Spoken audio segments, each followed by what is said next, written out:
በስመ አብ ወወልድ ወመንፈስ ቅዱስ አሐዱ አምላክ አሜን። ጥቅምት 17 ቅዱስ እስጢፋኖስ።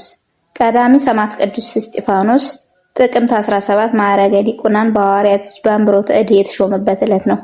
ቅዱስ እስጢፋኖስ ቀዳሚ ሰማዕት እስጢፋኖስ ማለት መደብ ማለት ሲሆን በግሪክ ቋንቋ አክሊል ማለት ነው። ትውልዱ ከነገደ ብንያም ሲሆን አባቱ ስምዖን እናቱ ሐና ይባላሉ። እነርሱም እግዚአብሔርን ከሚፈሩ ከነቢያትና ከጻድቃን ወገን ናቸው። ሁለት ወንድ ልጆችም ወለዱ። አንዱ ይሁዳ ሲባል ሁለተኛው ይህ ቅዱስ እስጢፋኖስ ወይም አስቶፓኖስ ነው። እስጢፋኖስ ወደ ቅዱሳን ሐዋርያት በመሄድ ይላላካቸው ነበር። በኢየሩሳሌም ቤተክርስቲያን ከተሾሙት ከሰባቱ ዲያቆናት አንዱ ሲሆን የዲያቆናት አለቃ እርሱ ነው። ቅዱስ እስጢፋኖስ በመጀመሪያ ከታላቁ የኦሪት ምሁር የእነ ቅዱስ ጳውሎስ መምህር ከነበረው ከገማልያል የኦሪትን ሥርዓትን ጠንቅቆ የተማረ ምሁር ኦሪት ነው።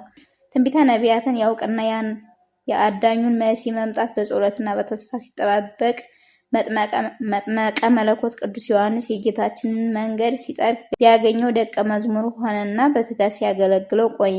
ከ6 ወራት በኋላ ክብር ይግባውና ጌታችን በኢየሱስ እጅ ተጠመቀ። ከጌታችን ጥምቀት በኋላ ቅዱስ እስጢፋኖስ ጌታችን ይመጣ ዘንድ ያለው መሲህ እርሱ መሆኑን በአንክሮ ጠየቀው። ቅዱስ ዮሐንስም ቅዱስ እስጢፋኖስ ራሱን ጌታችንን አግኝቶት የአንደበቱን ቃል የእጁን ተአምራት አይቶ ይመን በማለት ወደ ጌታችን ዘንድ ላከው። ከዚህም በኋላ ቅዱስ እስጢፋኖስ የጌታችን ደቀ መዝሙር ሆነ። እርሱም አስቀድሞ የጌታችን ከዋለበት እየዋለ ካደረበት እያደረ ወንጌልን ተምሯልና ጌታችንም ሰባቱን አርደተ ለስብከተ ወንጌል ሲያስተምራቸው ከእነርሱ ውስጥ አንዱ ቅዱስ እስጢፋኖስ ነበር። በበዓለ ሀምሳ መንፈስ ቅዱስን ከተቀበለ በኋላ ወንጌልን በአዋጅ ይሰብክ ጀመረ።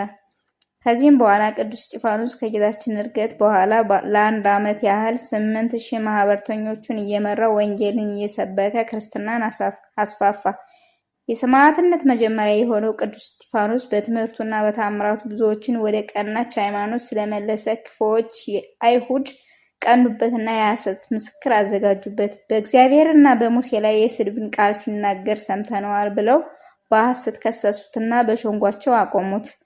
ቀዳሚ ሰማዕት ቅዱስ እስጢፋኖስ ከአብርሃም ጀምሮ እስከ ጌታችን ያለውን ሁሉንም እየጠቀሰ የሃይማኖትን ነገር አስተማራቸው። ነቢያትን ስለማሳደዳቸውና ስለመግደላቸው እየወቀሰ ሲነግራቸው በትምህርቱ ተናደው ጆሮአቸውን ይዘው በመጮህ በድንጋይ ወግረው ይገሉት ዘንድ እየጎተቱ ከከተማው ውጭ አወጡት። በድንጋይ ወግረው ሲገሉት ከጌታችን የተማረውን አባት ሆይ የሚያደርጉትን አያውቁምና ይህን ኃጢአት አትቁጠርባቸው እያለ ስለ ገዳዮቹ ምሕረትን ይለምን ነበር። ሰማይም ተከፍቶ የእግዚአብሔርን ክብር ተመለከተ። የቅዱስ እስጢፋኖስ ልደቱና ዕረፍቱ ጥር 1 ቀን ነው። ምዕመናንም ስጋውን ወስደው በክብር ቀብረውለታል። ጥቅምት 17 የተሾመበት በዓሉ ሲሆን መስከረም 15 ቀን ደግሞ ፍልሰተ ስጋው ነው።